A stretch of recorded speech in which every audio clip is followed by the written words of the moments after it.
On va vous raconter notre pire histoire de woofing depuis notre départ en janvier.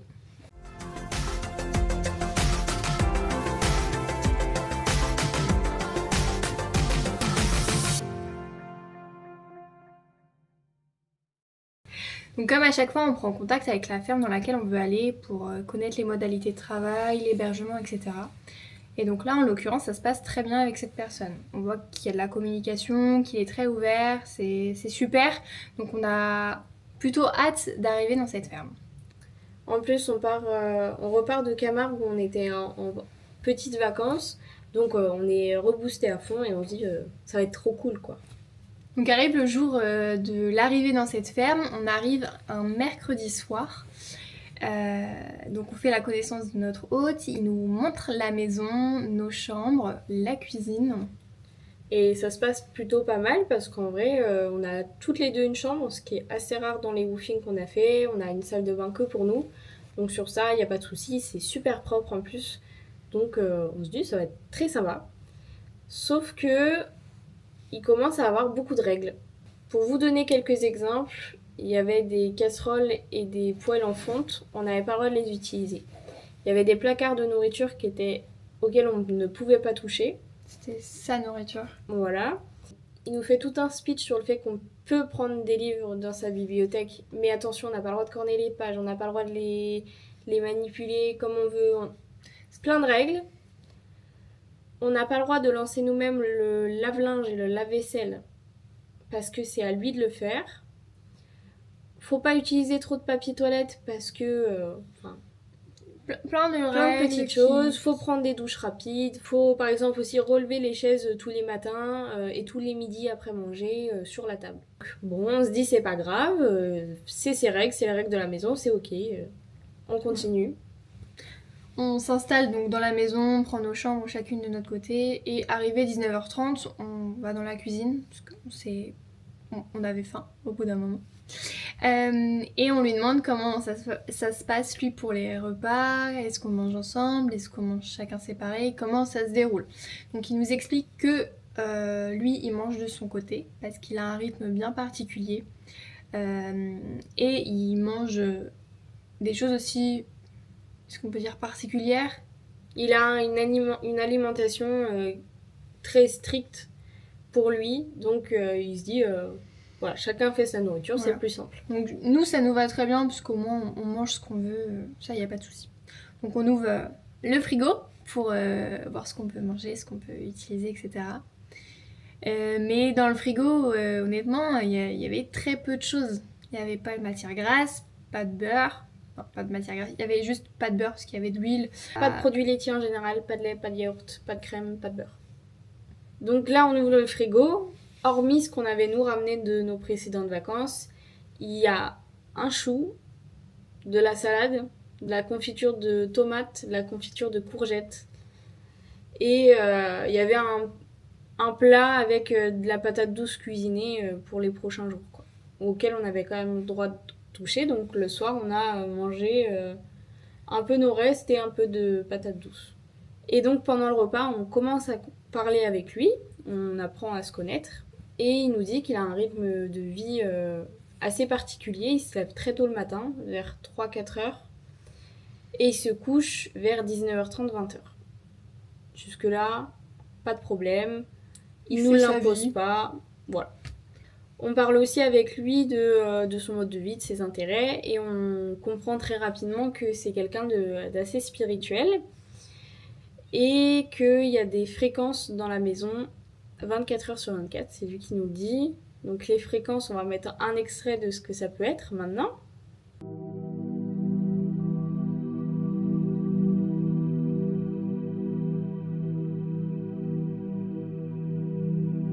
Donc il y a une enceinte en permanence, 24 heures sur 24, qui diffuse ce son et il ne l'éteint pas pendant la nuit.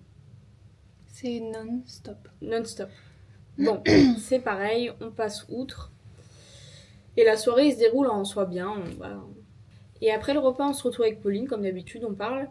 En fait, ce gars-là m'a braqué. C'est très rare que je sois braquée par des personnes. On s'adapte très bien et on s'est toujours très bien adapté dans les précédents woofings. Mais là, il y a quelque chose qui va pas, j'en parle à Pauline. Donc moi je me dis que c'est un coup de mou parce qu'à chaque fois qu'on arrive dans une nouvelle ferme, on a toujours ce petit coup de mou de changement de lieu, de changement de lit, de changement de rythme. Donc je me dis que dans les prochains jours ça va passer. Nouvelle journée. Donc on arrive sur le premier jour de travail dans cette ferme. On avait mis notre réveil à 6h pour être prête à 7h. Comme on l'a dit, c'est une personne qui se lève à 3-4 heures. Donc quand il s'est levé ce matin-là, il nous a réveillés, pas par volonté, mais c'est quelqu'un qui fait du bruit le matin et les murs sont très fins, donc forcément ça nous a réveillés. On se dit c'est pas très grave, ça arrive, c'est peut-être juste ce matin-là, il avait des choses à faire, etc. C'est pas grave. Donc on continue, on se lève à 6h pour avoir le temps de se préparer. Sauf qu'on comprend très rapidement que c'est quelqu'un qui veut avoir le contrôle sur tout. Et ça commence du coup très rapidement avec la machine à café, 5 minutes après le réveil. Moi je me réveille, le matin je suis très dure, j'aime pas qu'on me parle, c'est compliqué, surtout quand tu te fais réveiller à 4h du matin et que t'as passé une mauvaise fin de nuit. Bref, peu importe. Et je vais pour me faire mon café. Et j'entends, tu sais, déjà derrière moi, il y a ça pour enlever le marc de café. Ok, très bien. Là, il n'y a plus d'eau. Ok, je l'ai entendu qu'il n'y avait plus d'eau. Je vais remettre de l'eau. Là, faut mettre de l'eau, hein. Et j'étais en train de faire autre chose, donc je l'ai pas fait instantanément. Et il se lève pour remplir la cafetière d'eau.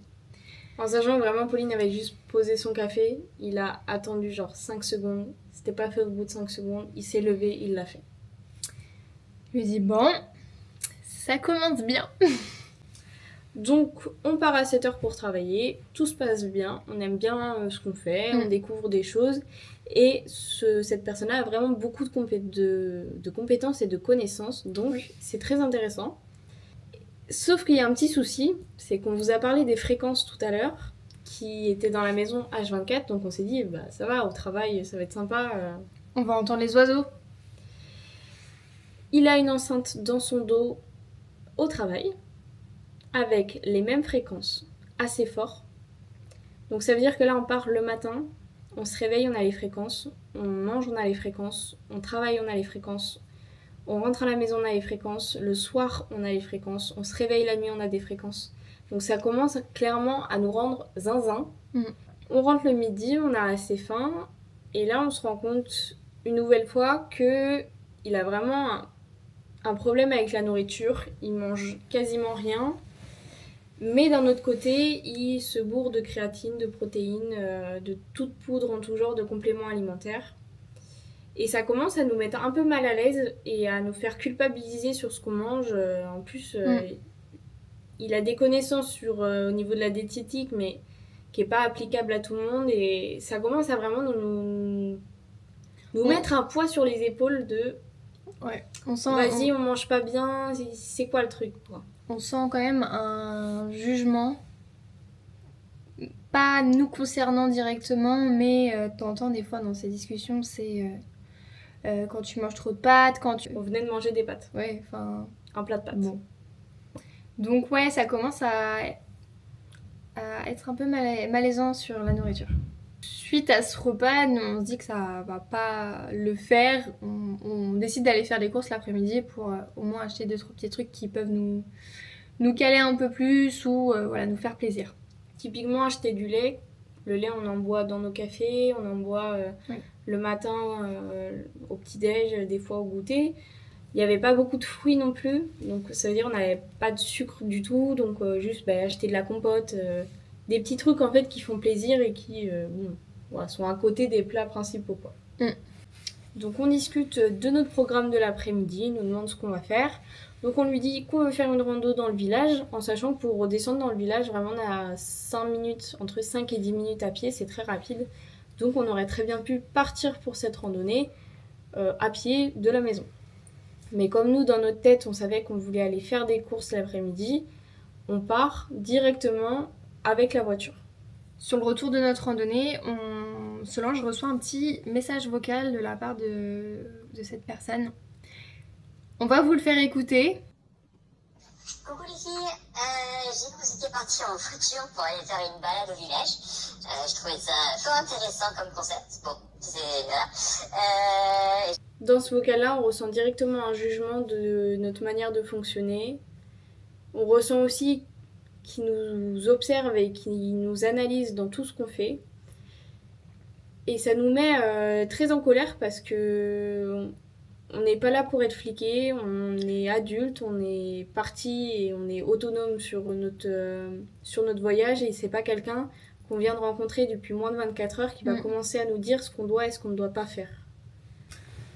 Faut savoir aussi qu'il y a des caméras sur toutes les sorties du terrain. Donc il y a 2 caméras. On sait très bien que du coup il a accès à son téléphone directement en temps réel à toutes les entrées, toutes les sorties. Sachant que il y a le son aussi, donc en fait tu passes en bas des caméras, tu parles, je pense qu'il peut clairement entendre ce que tu dis. Voilà. On rentre après les courses, on est un petit peu tendu parce que le message vocal on n'a pas trop kiffé. On mange de notre côté, on parle pas trop, voilà, la soirée se déroule normalement, il n'y a pas trop grand chose à notifier. Et puis on va se coucher chacune de notre côté.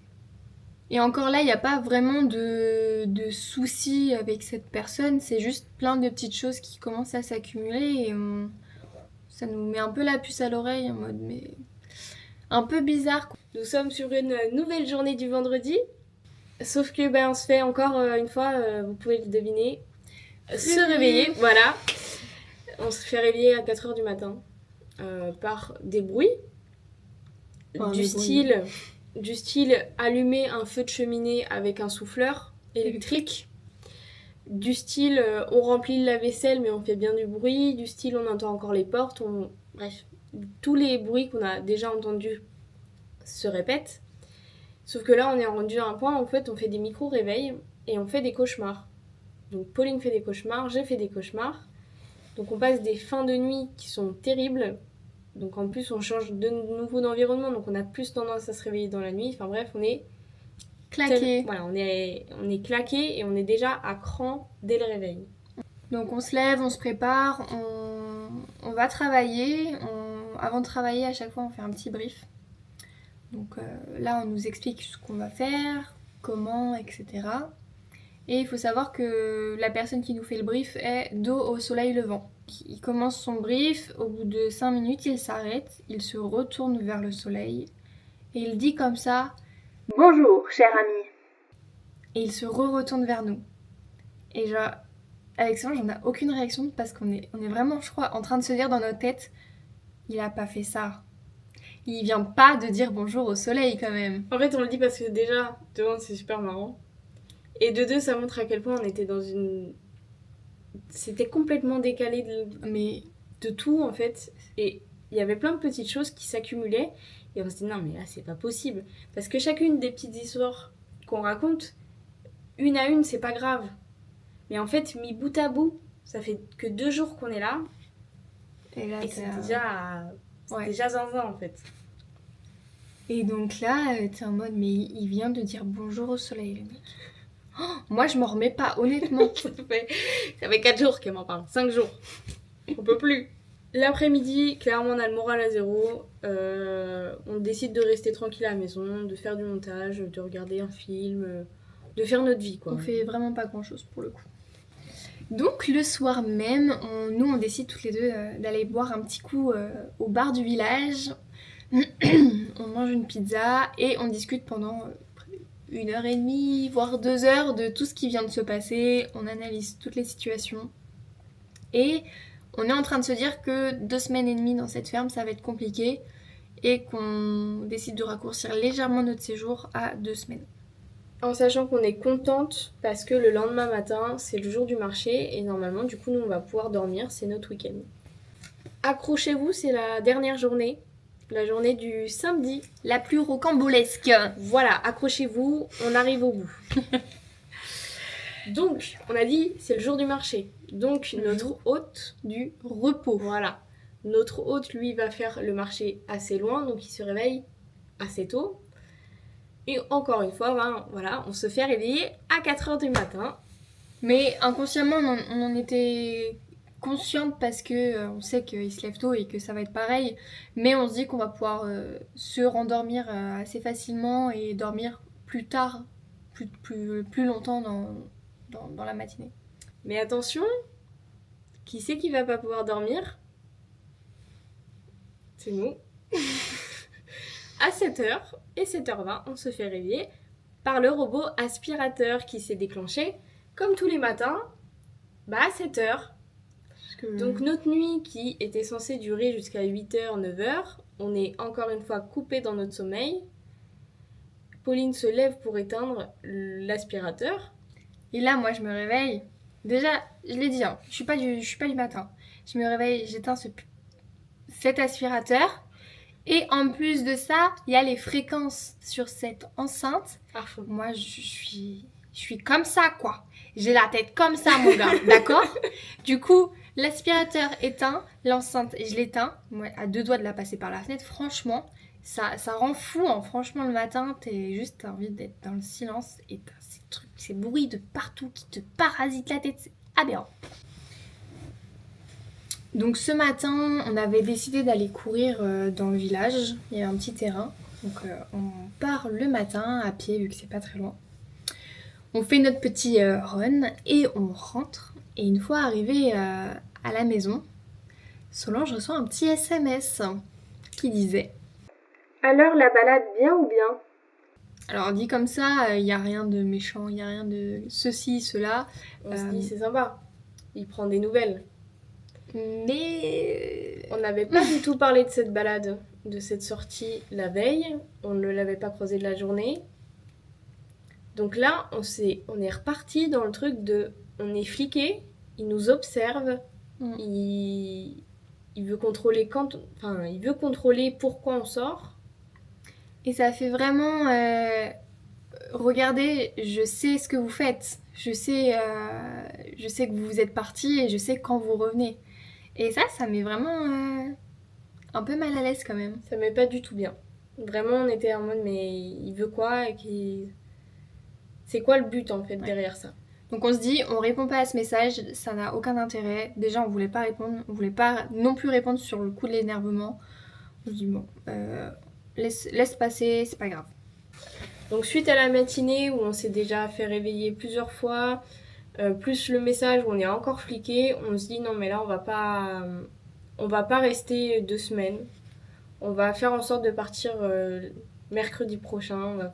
On va partir au bout d'1 semaine d'ici, c'est pas possible.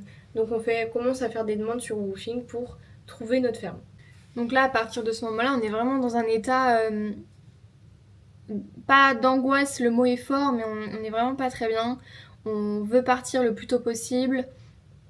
Le soir, on décide de sortir de la propriété pour appeler nos parents, pour raconter un peu tout ce qui se passe.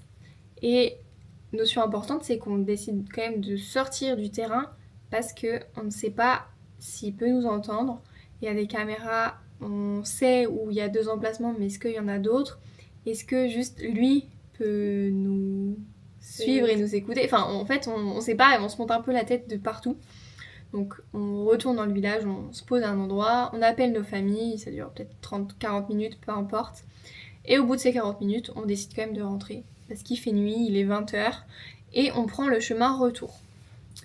Sur le chemin retour, en sortant du village, sur ce petit virage, on voit des lumières. Des lumières qui s'apparentent à un vélo ou une 50. Et donc là, je dis à Solange... C'est un vélo ou une 50? Il n'y a pas de bruit. On connaît le bruit des 50, c'est un vélo pour sûr. On sort du village, le vélo part.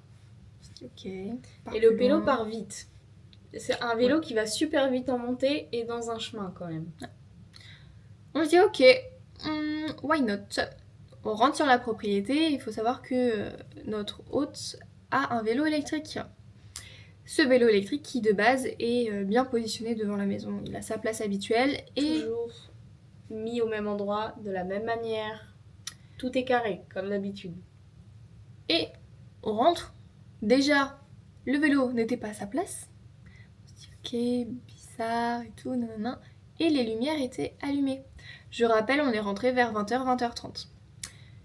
En plus de ça, il y avait le marché le matin, donc il s'est levé tôt, une longue journée. Donc t'as tendance à quand même aller te coucher tôt. Bon, soit il était encore levé. Donc en fait, on rentre, même si on n'avait pas du tout envie de discuter avec lui.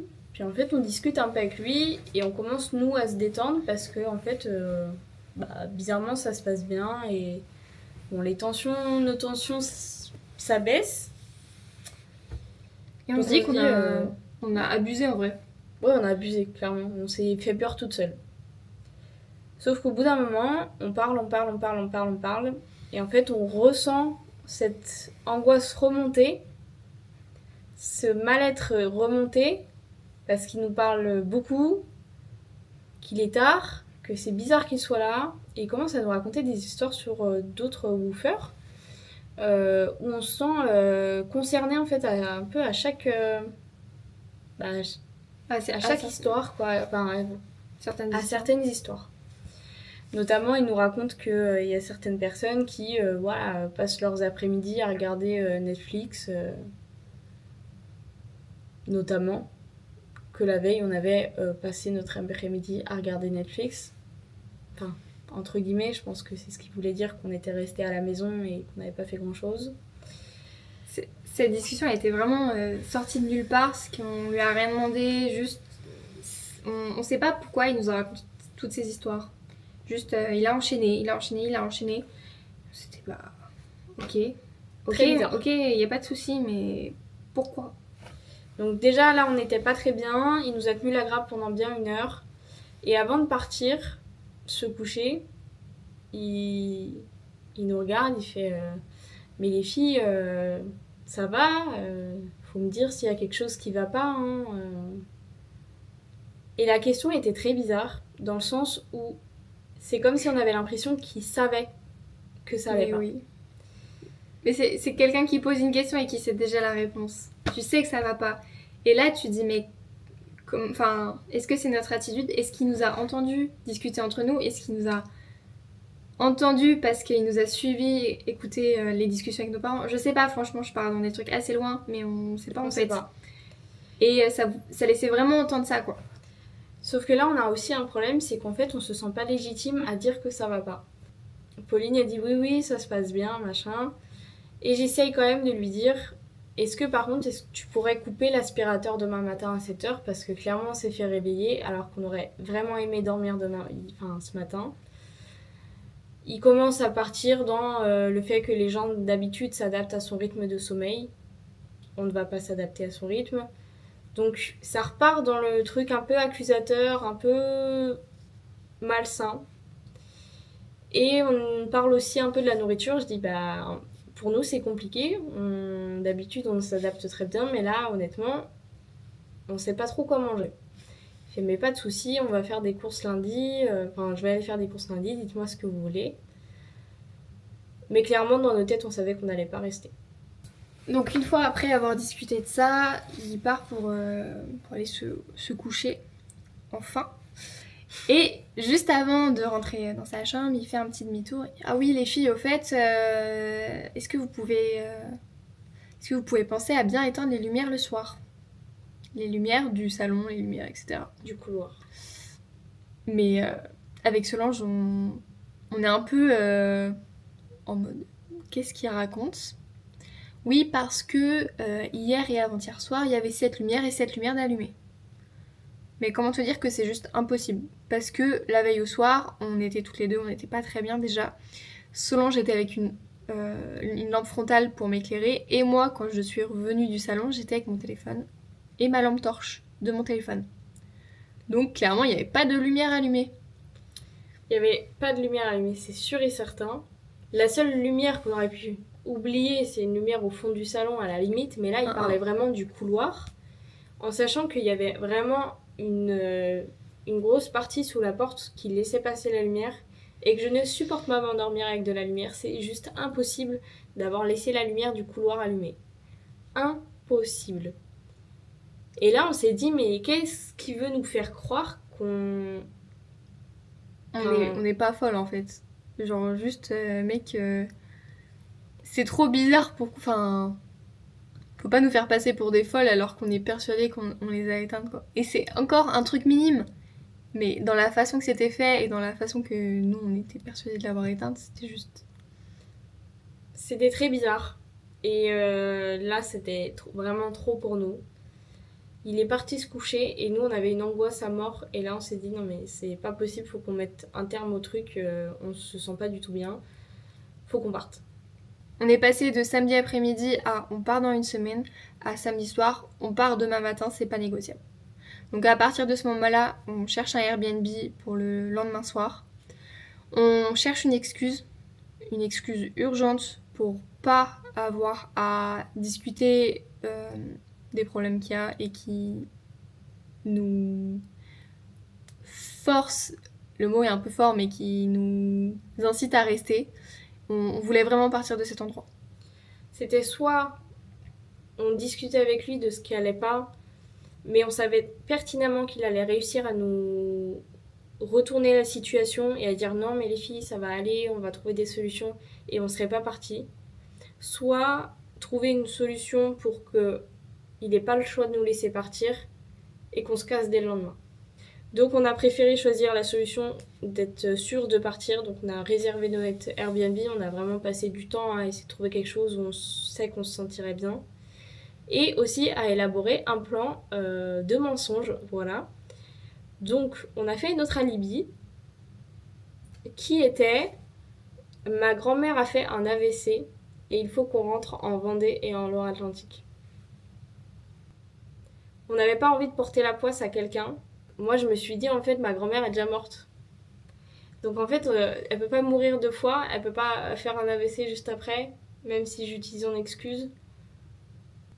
Du coup voilà, alibi trou trouvé, on s'est décidé sur l'âge de ma grand-mère. On s'est décidé sur les conséquences, que c'était un deuxième AVC, que c'était grave et qu'il fallait qu'on rentre pour être auprès de ma famille. Gros mensonge. Donc ce soir-là, on décide de dormir toutes les deux dans le même lit. On s'endort assez tard. Le lendemain matin, il faut mettre notre plan à exécution, sauf que moi je rigole de nerfs.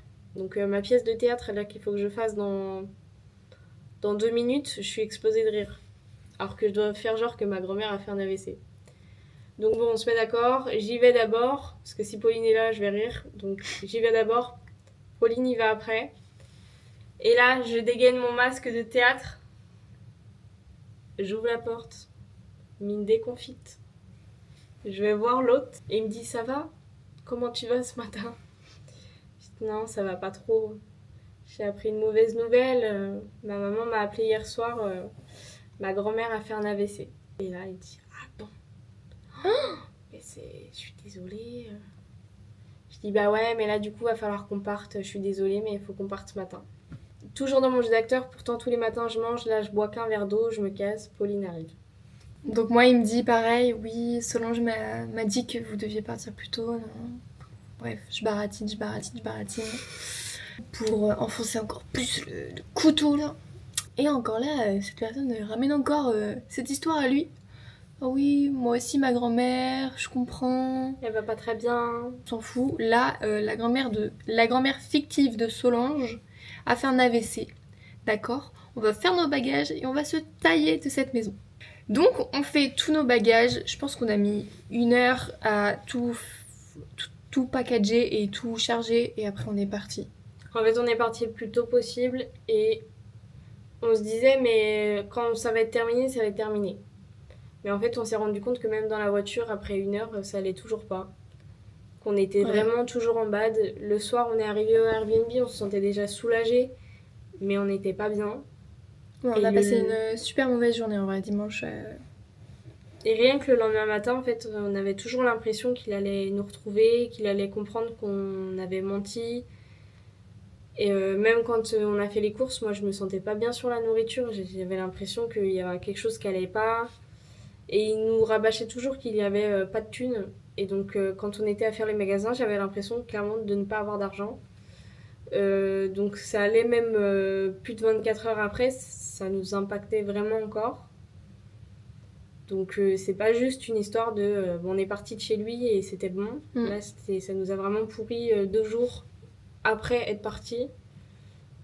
Alors qu'on est resté vraiment que 3 jours et demi, 4 jours chez lui. On a fini notre histoire. Faut quand même rappeler que c'est pas une personne qui aurait pu être violente, on pense, physiquement. Par contre, mentalement, psychologiquement, on a senti un réel épuisement psycho, de par l'épuisement du sommeil, et aussi le fait qu'on mange pas réellement à notre faim. Associé au fait que tout ce qui se passe autour de cette histoire de la maison, de ce qu'il nous raconte, c'est vrai que on n'était vraiment pas bien psychologiquement et on a senti une sorte d'emprise. Et là encore, on était 2 et on est resté que 3 jours et demi. En sachant que on connaît les histoires de manipulation et d'emprise, donc on a quand même eu ce réflexe de dire il y a quelque chose qui va pas, c'est pas normal. Quelqu'un qui n'a jamais vécu ce genre de situation de proche ou de loin peut vraiment se faire entraîner dans un truc. Et là, on s'est mis à la place d'une fille qui vient faire du woofing seule. Mais franchement, quand t'es seule et que t'es isolée, que t'as pas ta voiture, je pense que ça peut vraiment faire des dégâts. Donc petit rappel, il faut toujours écouter son instinct et quand ça va pas, ça va pas. Et c'est pas grave, surtout au woofing, on a l'occasion et la liberté de pouvoir partir quand on veut.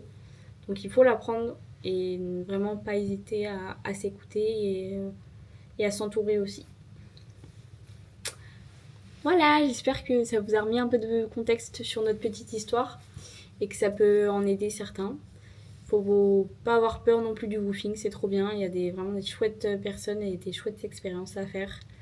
Donc voilà, j'espère que l'histoire aura été assez claire parce que pour nous on la rabâche depuis dimanche plein de fois, donc on a peut-être oublié des petits détails qui rendent l'histoire peut-être pas compréhensible à certains moments. Mais on aura essayé de faire du mieux qu'on peut. Voilà. Bisous. Bisous.